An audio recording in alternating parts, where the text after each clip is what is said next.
Bismillahirrohmanirrohim. Assalamualaikum warahmatullahi wabarakatuh. Apa kabar Nanda kelas 4 Al-Baqarah? Mudah-mudahan Nanda semua dalam keadaan sehat walafiat. Amin. Hari ini Bunda buat video pembelajaran tentang memahami isi dan menggali isi dan makna puisi ya. Nah, nanti ada beberapa slide yang wajib kalian tulis di buku catatan. Yang wajib kalian tulis nanti harus difotokan dan dikirim ke Bunda ya hasilnya. Nah, untuk sisanya kalian dengarkan saja penjelasannya. Kalau mau ditulis mah enggak, tapi kalau enggak juga tidak apa-apa. Yang penting kalian paham ya. Oh ya, dan kalau ada yang tidak dimengerti nanti boleh nanya langsung ke Bunda, oke? Kita mulai saja, tapi sebelum itu kita mulai dengan mengucapkan bismillah. Bismillahirrahmanirrahim. Kita mulai ya. Memahami isi dan amanat puisi Bahasa Indonesia kelas 4.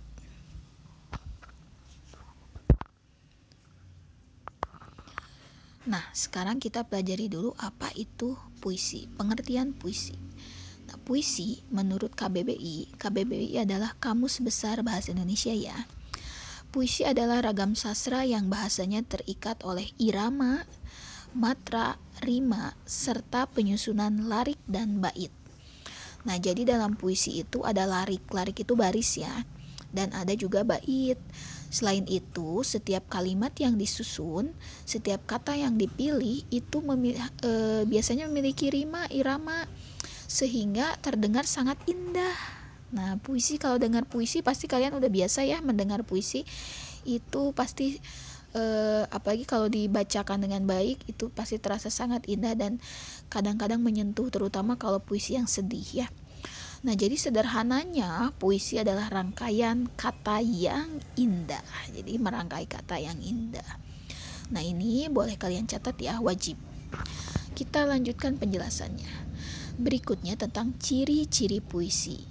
Ciri-ciri puisinya ada 4 ya, 5 ini tambahan, satu lagi tambahan.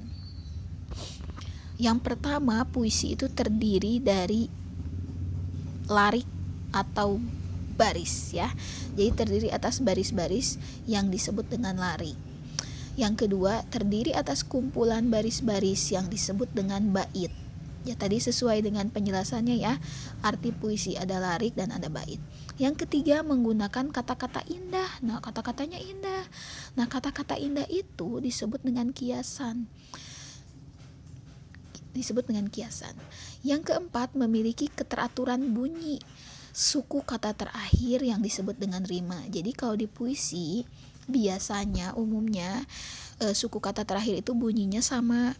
Nah, kesamaan bunyi itu disebut dengan rima. Nah, ini ditemukannya di puisi lama. Puisi lama itu masih terikat dengan aturannya. Jadi harus begini, harus begitu, ada aturannya. Harus bunyinya harus sama, ada aturannya. Contohnya pantun. Pantun itu aturannya sudah jelas, harus ada 4 baris. Baris ke-1, ke-2 sampiran, baris ketiga, keempat disebut isi. Nah, itu ada aturannya ya. Nanti kalian belajar kalau pantun itu di kelas 5.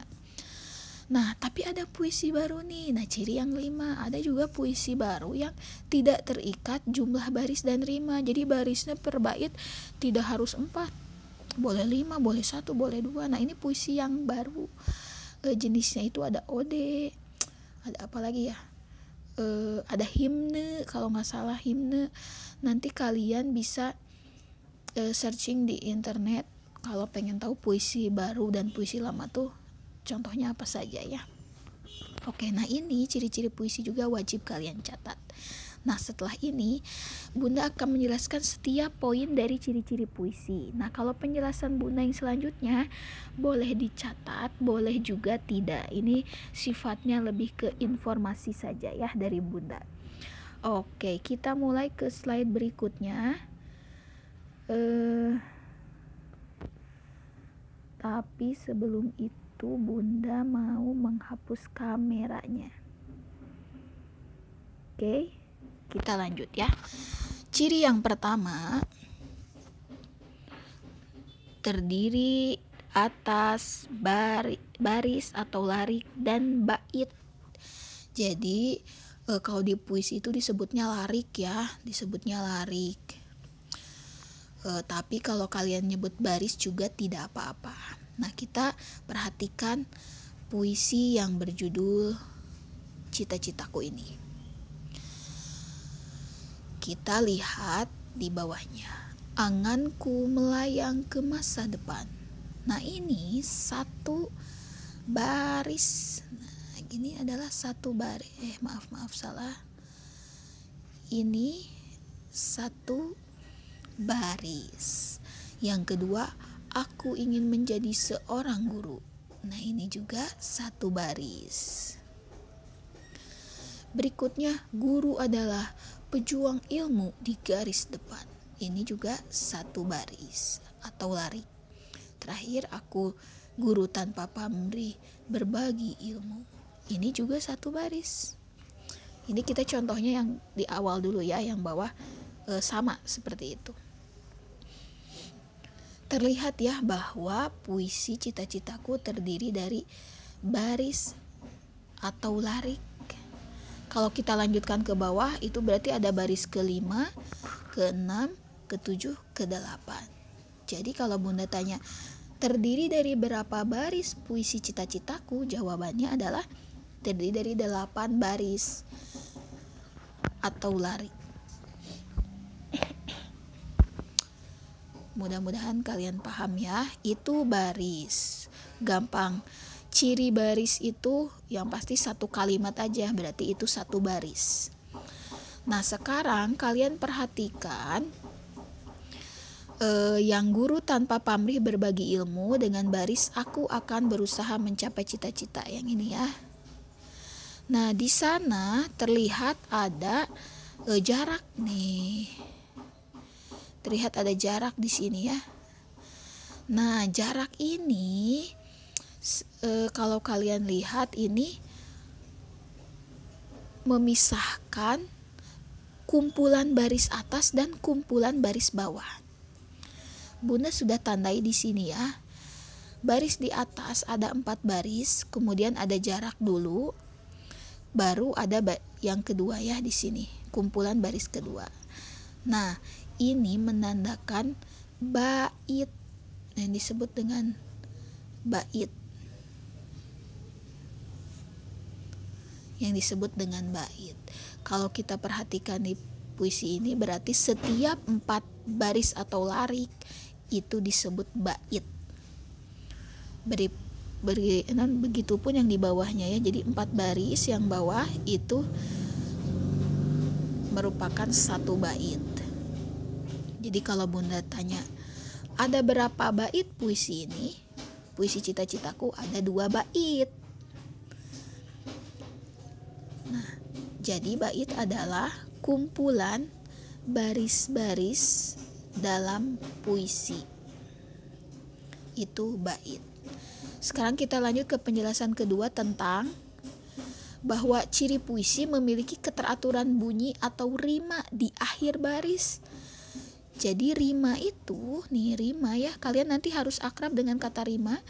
Rima adalah kesamaan bunyi di akhir kata setiap baris puisi.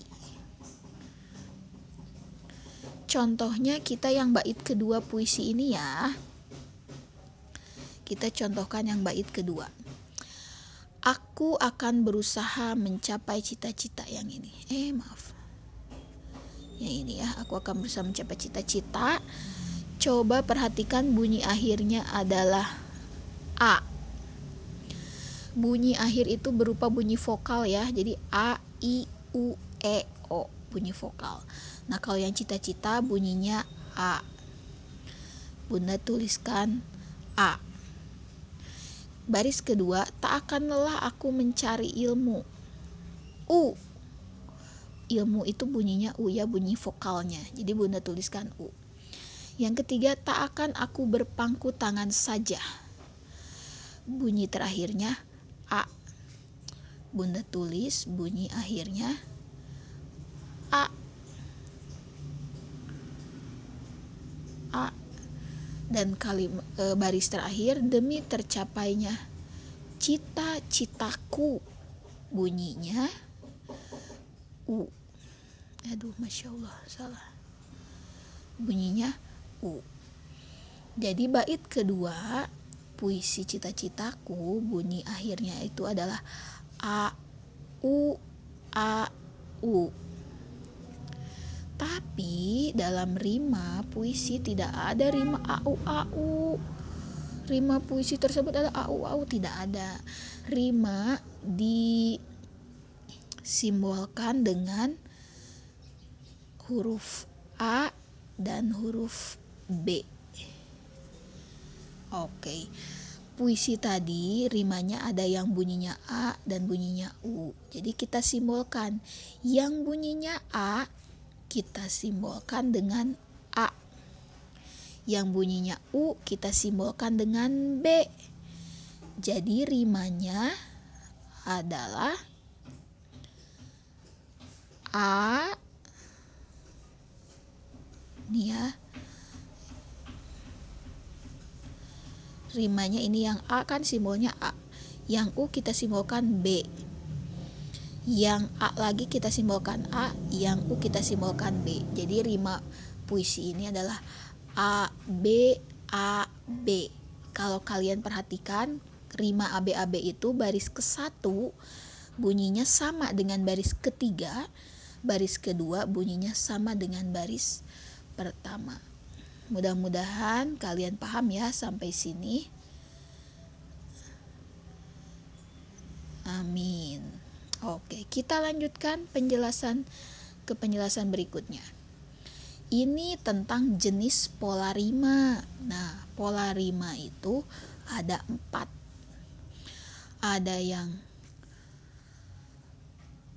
4, sebentar. Ada 4 ya. Nih, ada 4.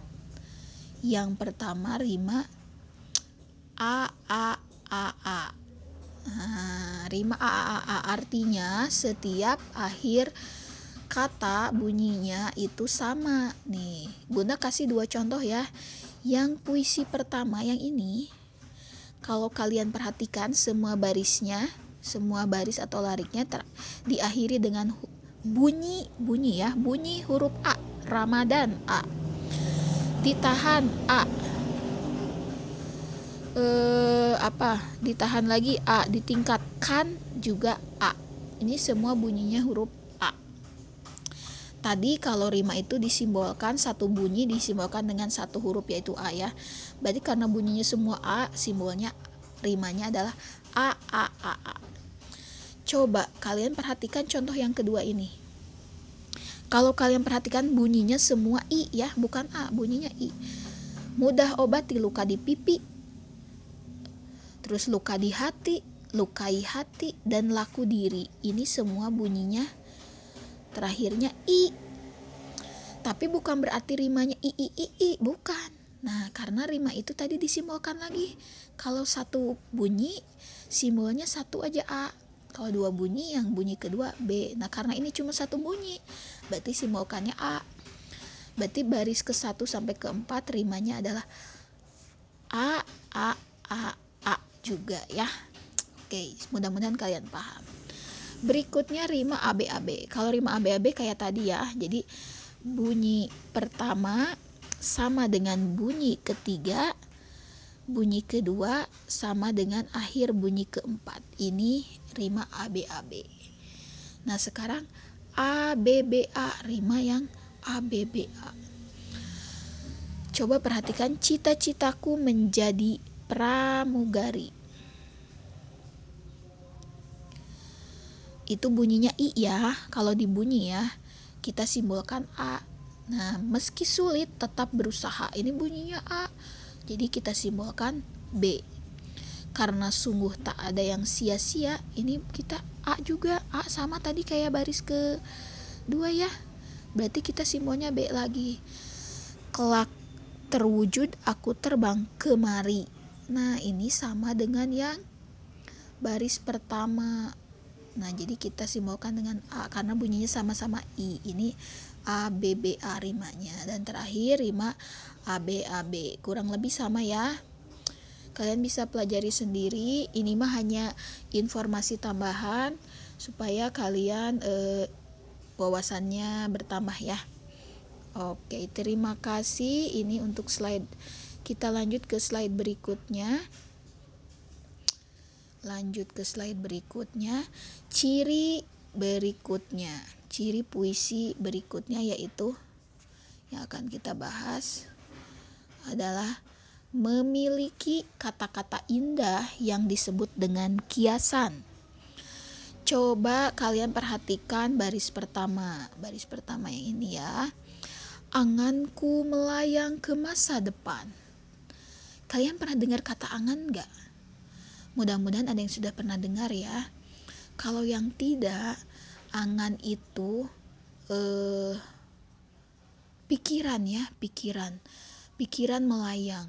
Pikiran melayang itu sebenarnya melamun nih Bunda Beria, melamun. Tapi karena puisi itu kata-katanya yang dipilih adalah kata-kata yang indah, jadi kita milih kata-kata yang indah, kata kiasan. Jadi penulis puisinya nggak nulis gini, pikiranku melamun ke masa depan atau aku melamun tentang masa depan, nggak gitu. Karena kalau kayak gitu bagus sih, cuma kurang indah, keindahannya kurang. Tapi penulis memilih kata anganku supaya terasa lebih indah. Anganku melayang ke masa depan. Nah, itu contohnya ya, bahwa puisi menggunakan memilih kata-kata yang indah. Yang kedua, coba perhatikan yang baris guru adalah pejuang ilmu di garis depan. Ini sebenarnya mungkin kalau dijabarkan secara sederhana, guru mengajarkan murid-murid atau menjelaskan jasa guru sabar menghadapi murid, karena guru banyak murid yang sukses, mungkin seperti itu ya kalau bahasanya kita pilih yang biasa saja. Tapi karena ini puisi, si penulis ini hebat nih memilih kata-kata indah, yaitu pejuang ilmu di garis depan. Wih, kebayang ya, guru adalah pejuang ilmu di garis depan. Itu terasa lebih indah dan lebih mendalam. Berikutnya contoh lain, ini ada kata berpangku tangan. Berpangku tangan tuh diam saja ya, tidak melakukan apa-apa. Termasuk kata-kata indah. Karena kebayang kalau diganti ya, yang tak akan aku berpangku tangan, kalau ganti dengan diam, tak akan aku diam saja. Itu juga bagus sih, cuma mungkin si penulis memilih kata berpangku tangan supaya lebih terasa mendalam gitu kata-katanya. Nah, ini contoh penjelasan tentang kalau membuat puisi itu memang kata-kata yang dipilih kata-kata yang indah atau kiasan. Tapi bukan berarti kalian merasa aduh aku puisinya biasa aja, jelek. Enggak, karya sastra itu ya dibebaskan, jadi tergantung si penulisnya, tergantung kalian mau menuangkan apapun itu hasil pemikiran kalian, kata-kata yang kalian rangkai itulah karya terbaik. Jadi tidak usah berpatokan aduh harus, tapi kalau kalian bisa memilih kata yang indah boleh dipakai, jadi jangan disia-siakan. Tapi kalau tidak bisa, kata-kata sederhana pun kalau memang kalian merangkainya dengan sungguh-sungguh, insya Allah nanti orang yang membacanya juga akan merasakan keindahannya ya. Oke, kita lanjut ke penjelasan berikutnya. Nah, yang tadi itu nggak apa-apa tidak dicatat. Nah, kalau yang ini Bunda minta dicatat lagi ya. Oke, kita Bunda pakai kamera lagi. Yang ini dicatat ya. Nanda menggali isi dan amanat puisi. Tulis judulnya berikutnya.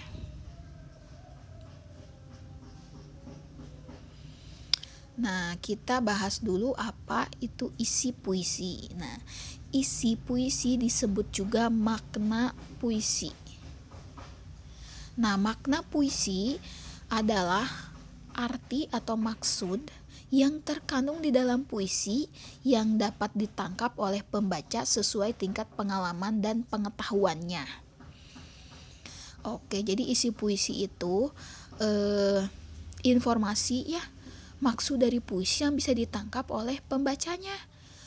Nah, berdasarkan pengalaman dan pengetahuan. Jadi ini ada catatannya ya. Maaf, ada kameranya. Nih di sini ya ada catatan bahwa mungkin saja pemaknaan puisi bisa berbeda satu dan lainnya. Jadi, ketika kalian menafsirkan atau mengartikan isi puisi dengan teman terus berbeda, itu tidak apa-apa. Jangan takut salah ya. Karena pengalaman kalian dengan teman aja berbeda ya. Ada yang sudah tahu arti kata ini, ada yang belum. Jadi, pemaknaannya mungkin berbeda. Biasanya sih tidak akan terlalu berbeda, tapi kalau puisinya memang sulit dipahami itu kadang-kadang setiap orang pemaknaannya bisa beda ya. Tapi kalau untuk kalian materi kelas 4 biasanya puisinya mudah dipahami, jadi secara umum pemaknaannya sama, tapi mungkin penyampaiannya, kata-katanya itu bisa berbeda dengan teman, itu tidak apa-apa ya, jangan takut. Nah, sekarang bagaimana sih cara menemukan isi atau makna puisi? Yaitu dengan menentukan tema puisinya dulu. Jadi kalian tentukan ini temanya tentang apa, baru kalian jelaskan isi puisinya. Oke, penjelasan berikutnya tentang amanat puisi. Nah, kalau kata amanat kalian sering dengar ya. Kemarin di cerita pendek kalian belajar tentang amanat. Kalau sederhananya amanat itu pesan yang baik ya. Pesan yang baik yang bisa kalian tangkap dari sebuah karya. Kalau di sini kita dari puisi. Ini ditulis juga ya, amanat puisi. Kalian tulis, ini dicatat di buku tulis. Jadi sebuah puisi itu memiliki amanat atau pesan penting yang ingin disampaikan kepada pembacanya. Amanat puisi bisa tersirat atau tidak tertulis secara langsung, ataupun tersurat atau tertulis secara langsung. Jadi amanat puisi itu kadang ada di puisinya, misalkan jangan lelah mencari ilmu. Oh, berarti kita harus rajin gitu ya. Nah, ada yang tertulis, ada yang tidak. Jadi tidak tertulis tapi kita bisa mengambil kesimpulan, amanatnya adalah harus rajin, misalkan kayak gitu ya. Berikutnya, cara menentukan amanat supaya tidak bingung.